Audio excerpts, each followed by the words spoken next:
si partimos este tiempo orando? Padre, gracias por tu palabra, que ya hemos escuchado, que ya hemos repetido incluso, pero que ahora vamos a escuchar con más detención. Pido, Señor, que nos dirijas en esta tarea de sacarle el jugo a tu palabra y ver cómo se aplica a nosotros. Ayúdanos a poner mucha atención, a ver qué áreas de mi vida están siendo corregidas por tu palabra, y ayúdame a mí a ser claro y fiel a tu palabra. Enséñanos en este momento a cómo debemos comportarnos unos con otros en la vida de la iglesia.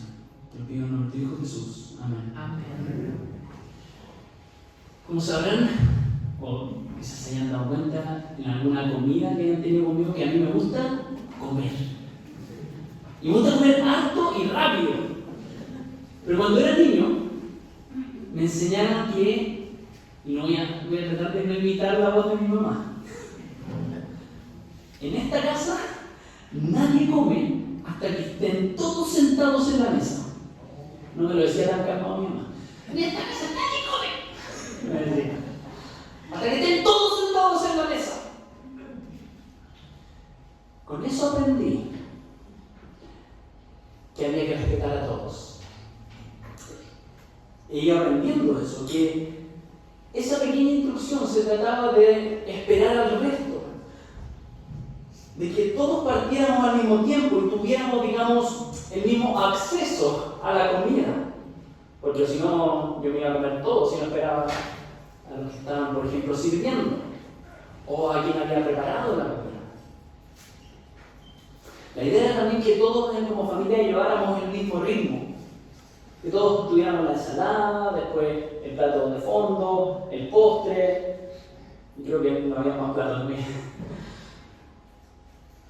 Pero también eso invitaba a que todos termináramos al mismo tiempo. Y de esa forma todos tuviéramos el mismo momento para conversar como familia. Pero había algo más. Después de conversar, todos tenían que esperar que todos terminaran de comer y todos levantaban la mesa. Se dan cuenta como que todo iba al mismo ritmo y tratando de que todos tuviéramos la misma importancia, de esperarse uno a otro, de servirse uno a otro y que ninguno se aprovechara del otro. Y ahora me he dado cuenta que eso que me enseñaron en torno a la mesa, que gracias papá, gracias mamá, esa enseñanza se transformó en una actitud replicable a otras situaciones, como dejar bajar antes de subir en el metro, o ceder el paso, respetar los pasos de cebra, o dejar que, y esto me cuesta más, yo creo que no lo logro, dejar que otros se cambien de línea en el taco. Pero al menos sé que hay que intentarlo. O preocuparse por los que caminan más lento, por ejemplo en un trekking. No dejarlos atrás, que todos somos parte del grupo. O estar atento a las necesidades de los demás. En fin, respetar a los otros y considerar a todos como iguales. Y en la lectura que vamos a tener a continuación, vamos a ver una dinámica similar, donde Pablo ve las comidas congregacionales como una oportunidad para reflejar que como iglesia son santos, que son santos en Cristo, y que no deberían replicar las mismas actitudes del mundo dentro de la comunidad. Es como si dijera, dime cómo comes y te diré quién eres. Así que ahora voy a invitar a Nata que nos pueda dirigir en la lectura que se encuentra en 1 Corintios capítulo 11 versos 17 al 34. Hola hermanos, vamos a leer. Al darles las siguientes instrucciones, no puedo elogiarlos, ya que sus reuniones traen más perjuicio que beneficio. En primer lugar, oigo decir que cuando se reúnen como iglesia hay divisiones entre ustedes, y hasta cierto punto lo creo. Sin duda, tiene que haber grupos sectarios entre ustedes, para que se demuestre quiénes cuentan con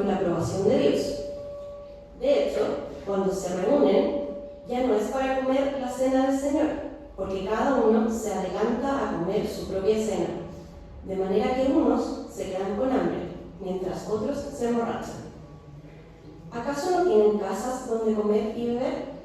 ¿O es que menosprecian a la iglesia de Dios y quieren avergonzar a los que no tienen nada? ¿Qué les diré? ¿Voy a elogiarlos por esto?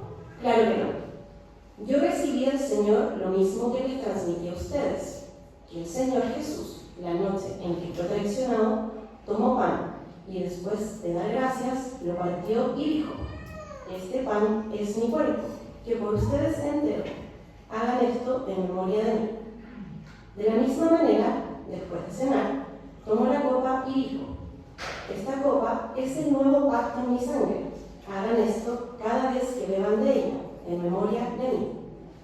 Porque cada vez que comen este pan y beben de esta copa, proclaman la muerte del Señor hasta que Él venga. Por lo tanto, cualquiera que coma el pan o beba de la copa del Señor de manera indigna, será culpable de pecar contra el cuerpo y la sangre del Señor. Así que cada uno debe examinarse a sí mismo antes de comer del pan y beber de la copa, porque el que come y bebe sin discernir el cuerpo, come y bebe su propia condena. Por eso hay entre ustedes muchos débiles y enfermos, e incluso varios han muerto. Si nos examináramos a nosotros mismos, no se nos juzgaría. Pero si nos juzga el Señor, nos disciplina, para que no seamos condenados con el mundo.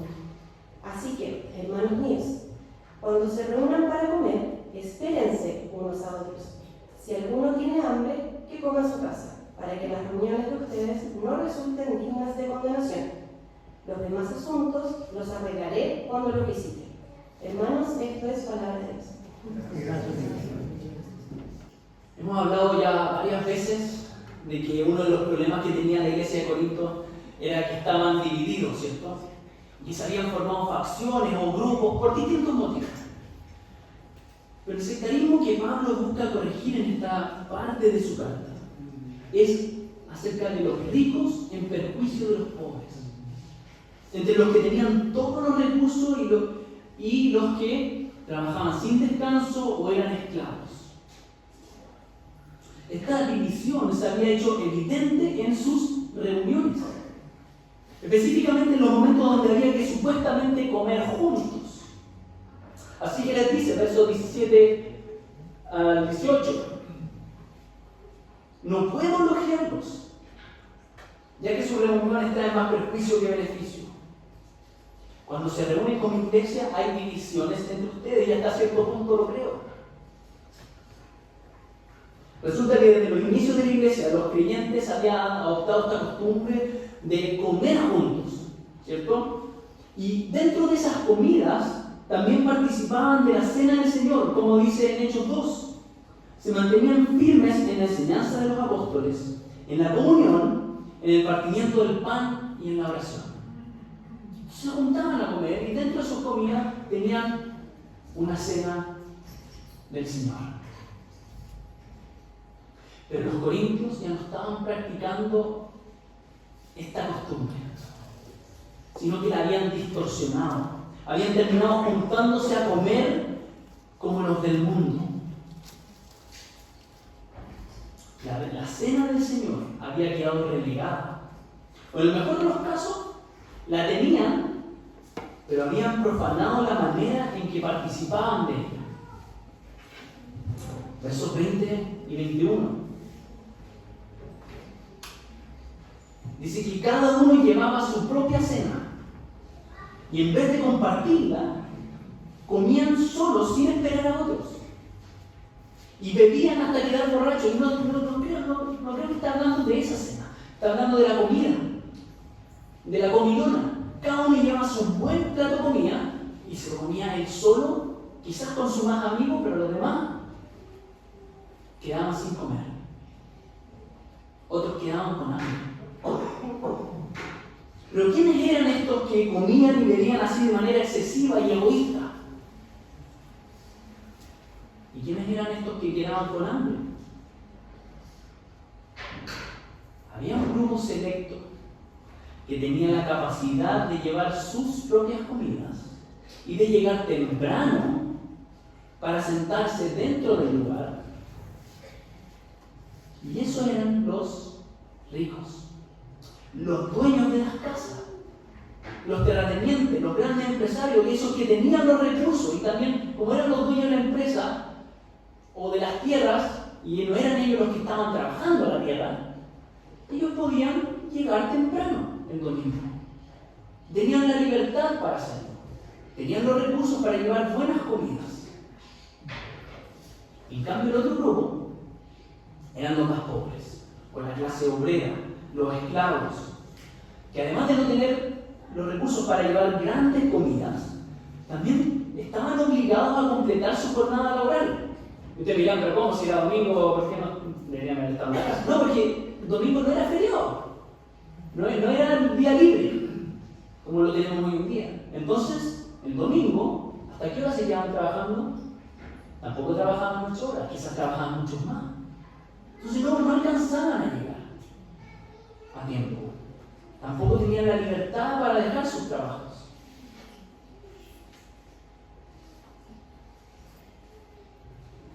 Así que eran ellos los más necesitados, eran los que quedaban afuera, los que quedaban bajo la mesa, los que literalmente no alcanzaban a entrar al salón.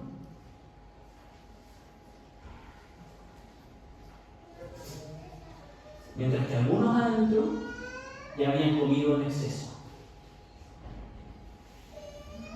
y habían bebido hasta emborracharse. Imagínense, nosotros podemos tener una reunión a las 11 de la mañana, a las 12, y nos juntamos a comer, como a veces lo hacemos, ¿cierto?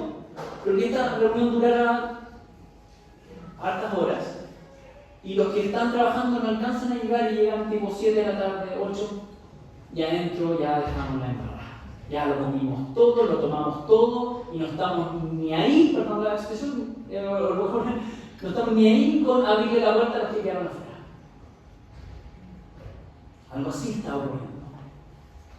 La iglesia no estaba reflejando la santidad que el Señor les había regalado, sino que se comportaba como si no conocieran a Cristo, y en lugar de ser diferentes, reuniéndose para compartir en comunión y participar de la cena del Señor, estaban reproduciendo las jerarquías opresivas, discriminadoras y sectarias de su cultura.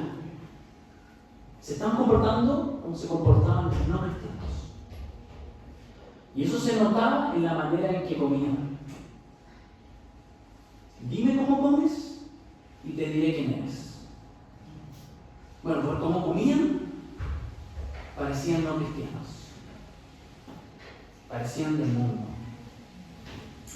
Así que Pablo corrige a los que no esperaban a los más pobres.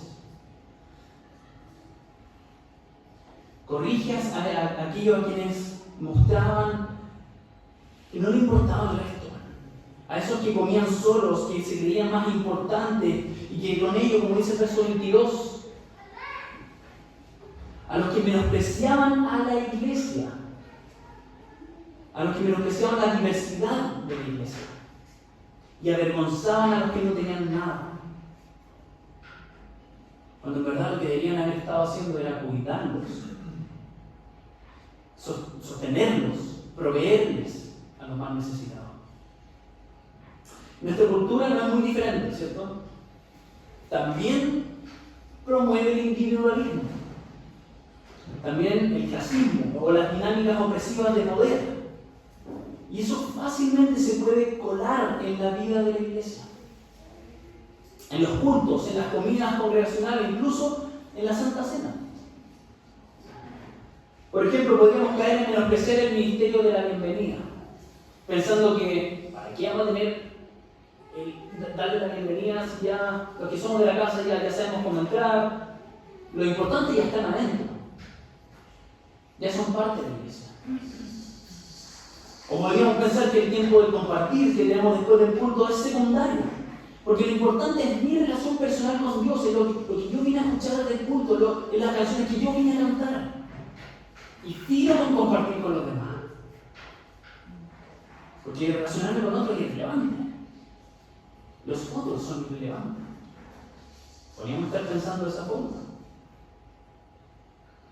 Podríamos tener una actitud como la de los corintios en nuestros almuerzos congregacionales, preocupándose cada uno por tener rápidamente su comida, por tener un puesto, sin preocuparse de que todos tengan puesto, o por tener la mejor comida, como si fuese una competencia.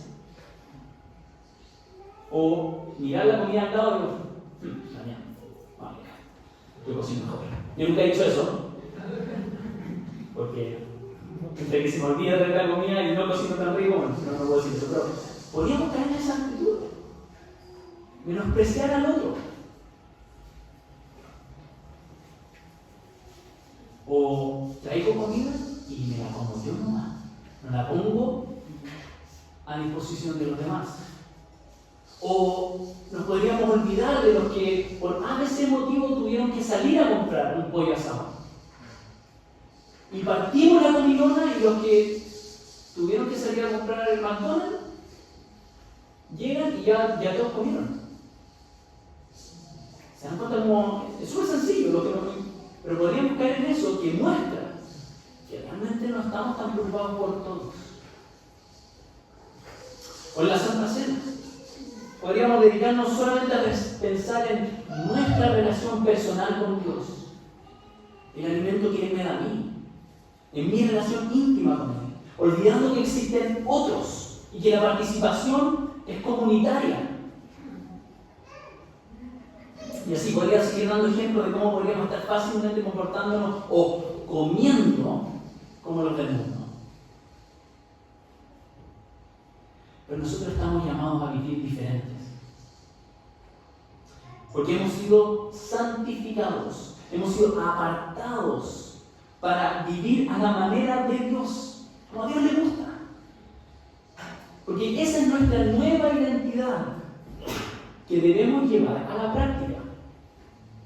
¿Cierto? Esta carta a los Corintios, Pablo parte diciéndole a los santos, a los que han sido santificados.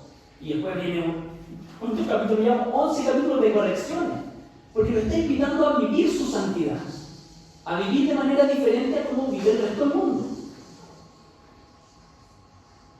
Los invita a ser como peces que nadan contra la corriente. Pero bueno, como dije, las reuniones de los cristianos del primer siglo incluían almuerzos. Yo sé que a algunos les gusta esa idea. Podían ser cenas también. No tengo muy claro la hora en la que se reunían. Pero esto era una expresión de fraternidad, de apoyo mutuo, como lo vemos en Hechos. Y dentro de esas cenas, de esas comidas, se solía incluir de manera especial también la cena del Señor, la Santa Cena, la Eucaristía, la cena de pan y vino, como le quieran llamar. Y de esta forma, al incluir la cena del Señor en sus comidas fraternales, le estaban dando un significado más profundo a estas. Así como Jesús lo hizo.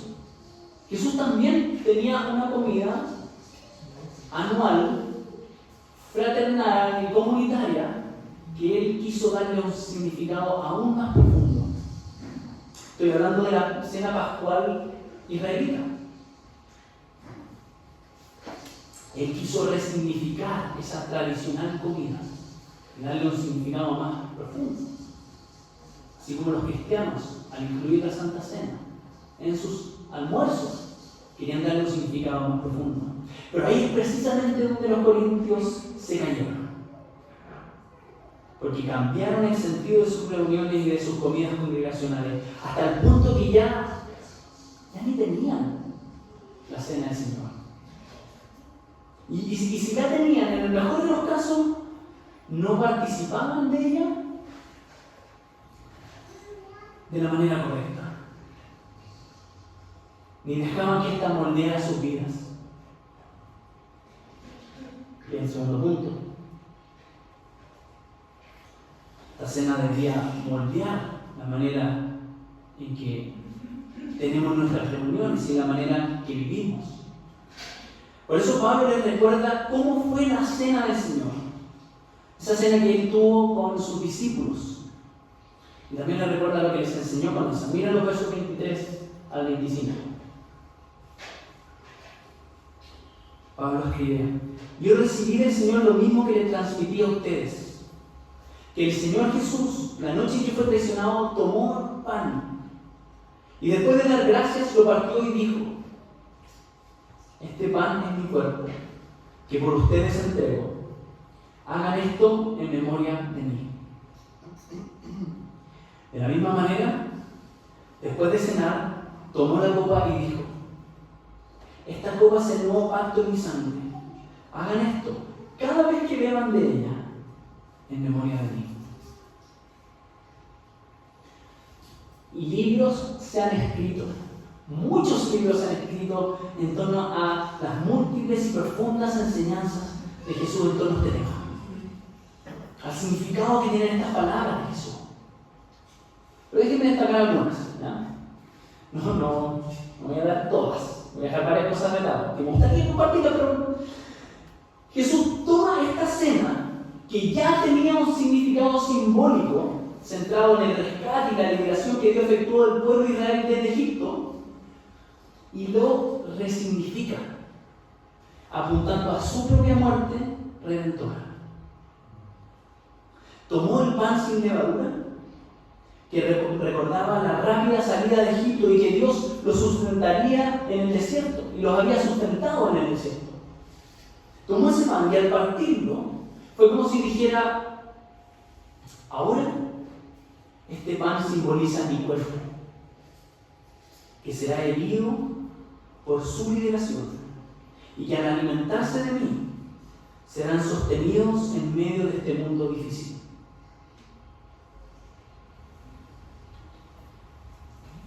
Resignifica el pan. Toma el significado que tenía y se lo apropia. Y le da un significado en su persona y en su obra. Luego toma la copa.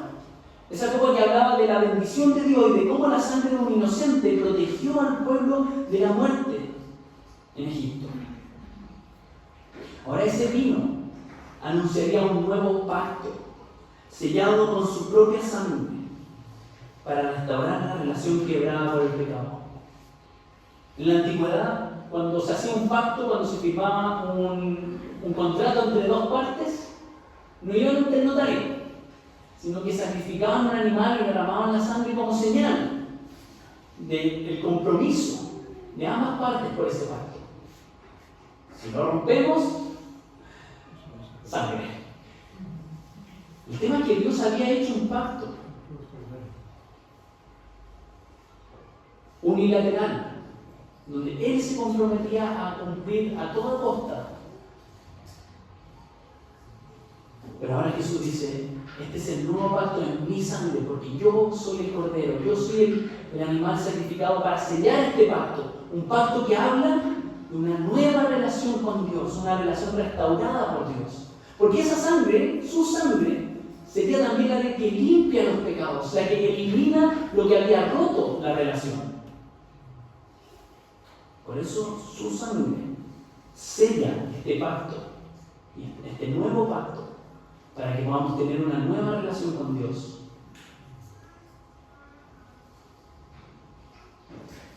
Estos elementos que nosotros podemos ver acá hablan de aspectos fundacionales de la fe cristiana.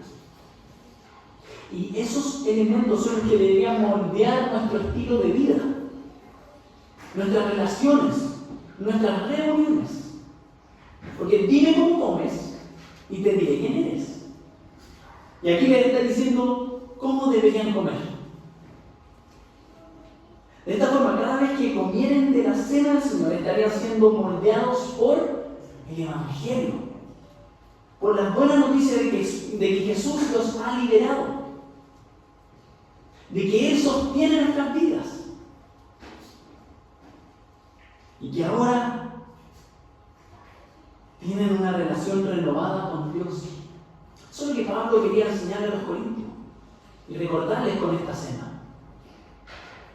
Por eso dice el verso 26. No tengo ahí, lean sus Biblias, abran sus Biblias, el verso 26, el capítulo 11.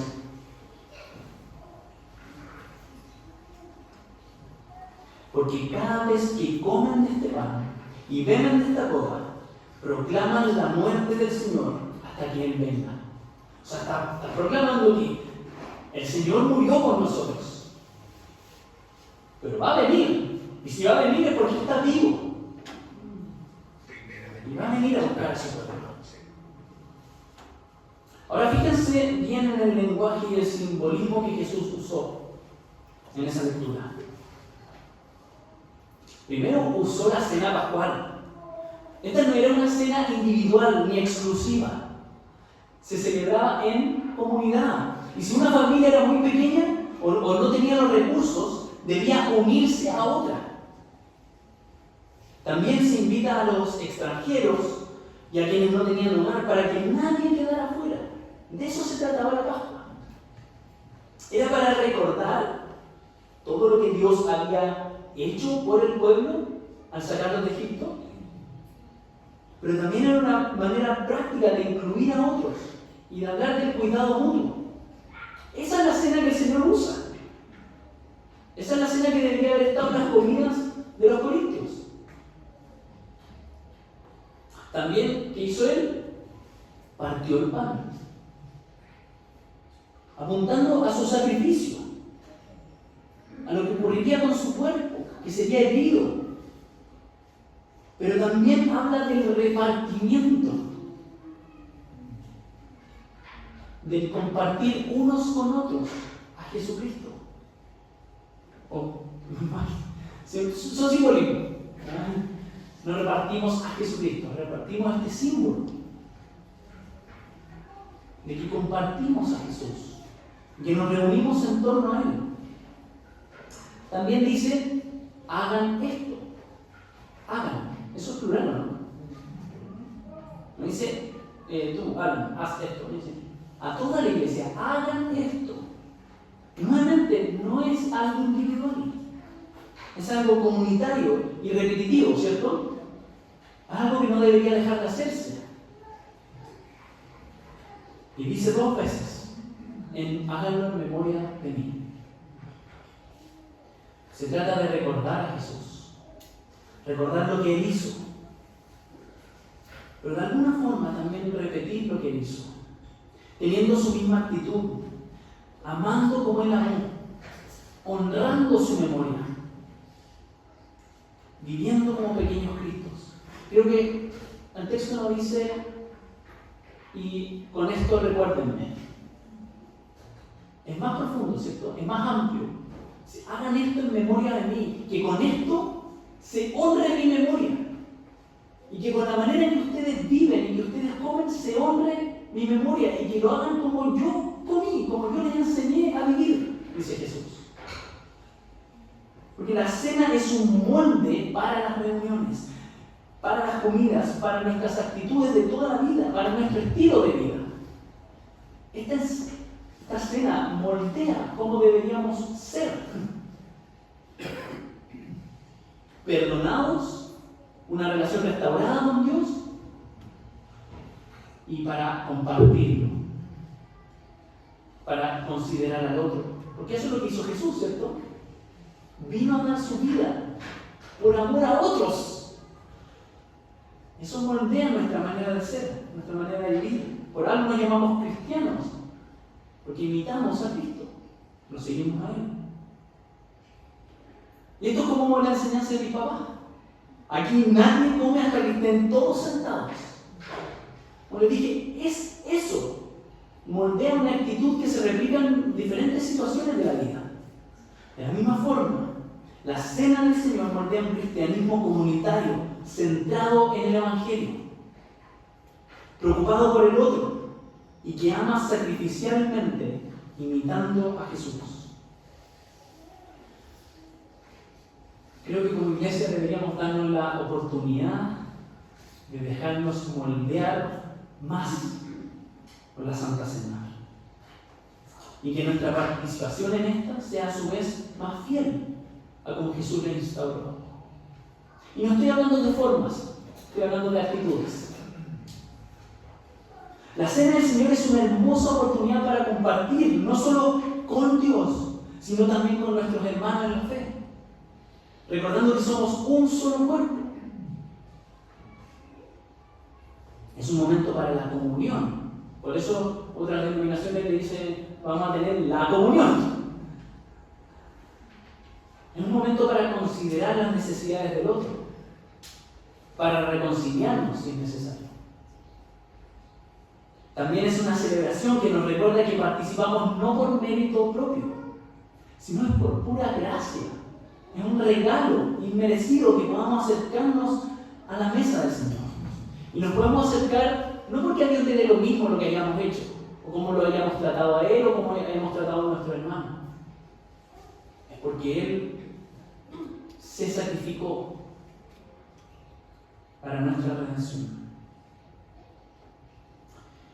Y es triste ver cómo hemos transformado la cena, esa cena que debería unirnos y promover la comunión, la hemos transformado justamente en causa de división entre denominaciones, separándonos por formas, por énfasis y por cosas secundarias.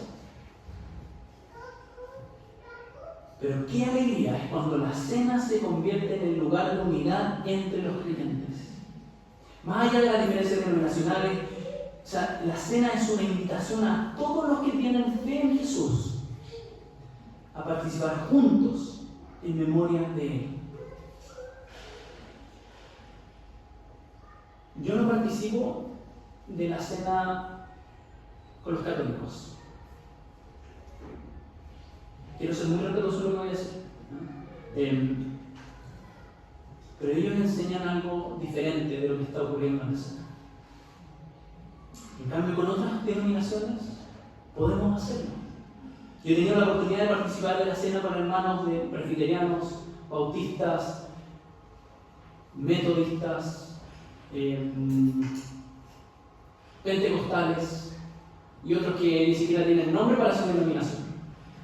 Me hace una alegría hacerlo. Cuando ese grupo de amigos ya dejamos de lado las formas, la diferencia en cómo partes el pan, si es en copa, si es en vasito, si es pan de molde o pan marraqueta. Todas esas cosas son secundarias. Si esperamos, si repartimos a todos o hacemos una fila, si nos arrodillamos, y que secundario. Estamos celebrando la cena del Señor que es en memoria de Él y que proclama que Él murió por nosotros y que vendrá a buscarnos y que Él vive hoy. Es hermoso tener eso. Y son esas cenas las que también, ese compartir con hermanos de otras denominaciones en torno a la cena del Señor, las que también han profundizado nuestra amistad y ha moldeado la manera en que nos relacionamos como hermanos. La cena nos ha entrenado para practicar la unidad y la comunión en diversas situaciones. Hemos visto ya cómo los corintios estaban comiendo como si no fueran cristianos, que habían dejado de lado la cena del Señor tanto de manera práctica como modelo de vida. Por eso ahora Pablo los corrige y los anima a comer como santos, punto 3. Porque eso es lo que son. Son apartados para vivir de una manera distintivamente cristiana. Y para eso entonces debían seguir incluyendo la Santa Cena en sus comidas. En sus comidas congregacionales tenían que tener la Santa Cena, pero también tenerla con la actitud que Jesús modeló, amando a Dios y amando al prójimo. Ahora, ¿cómo se hace eso? ¿Qué es lo que debían hacer y qué es lo que no debían hacer? Voy a partir con lo que no debían hacer, por si no les quedó claro al principio. Les dice, cuando coman el pan y beban el vino, verso 27, no lo hagan de manera indigna. Es decir, verso 29, sin discernir el cuerpo, sin tomar en cuenta a todos los miembros del cuerpo, sin considerar al resto de la iglesia. No hagan eso, eso es indigno. No participen de la cena sin promover la unidad, sin promover la comunión, la fraternidad, el respeto, el cuidado y el amor mutuo. Si no toman en cuenta al otro de esta forma, entonces estarán pecando contra el cuerpo y la sangre del Señor. Es decir, estarán pecando contra Jesús y contra su iglesia, haciéndose merecedores de la condena de Dios. Entonces, lo que sí deberían hacer es, verso 28 y 31, examinarse a sí mismos, evaluar cómo están participando de la cena y cómo estaban tratando a los hermanos. Cuestionarse si estaban practicando la unidad, el respeto y la valoración de todos los hermanos, si estaban celebrando el amor de Cristo a través de compartir con los más necesitados. Y si no lo estaban haciendo así, entonces debían arrepentirse y cambiar. Eso es lo segundo que debían hacer. Y es bien práctico, Pablo. Verso 33. ¿Qué debían hacer? Esperarse unos a otros. Tan simple. Dime cómo comes y te diré quién eres. Pablo los invita a comer de tal manera que muestren que son santos por lo que Cristo hizo. Que esa actitud la pudieran replicar en las más diversas áreas de su vida. Y por eso nosotros, en nuestro culto de Santa Cena, tenemos un momento especial de arrepentimiento. Un arrepentimiento individual y comunitario. Es como una instancia para examinarnos y confesar nuestros pecados frente a Dios. Y no debemos dejar de hacerlo con relación a cómo hemos tratado a nuestros hermanos. Una de las liturgias dice: ¿cómo nos medimos? ¿Has amado a Dios con todo tu corazón? ¿Has amado a tu prójimo como a ti mismo? Y uno dice: no, ¿cierto? Entonces arrepiéntete. Dile a Dios que te equivocaste, dile a Dios que no quieres volver a hacerlo, pide su ayuda y deja que Él te transforme. Y haz todo el esfuerzo humano para cambiar tu manera de vivir. Por eso tenemos un tiempo de arrepentimiento.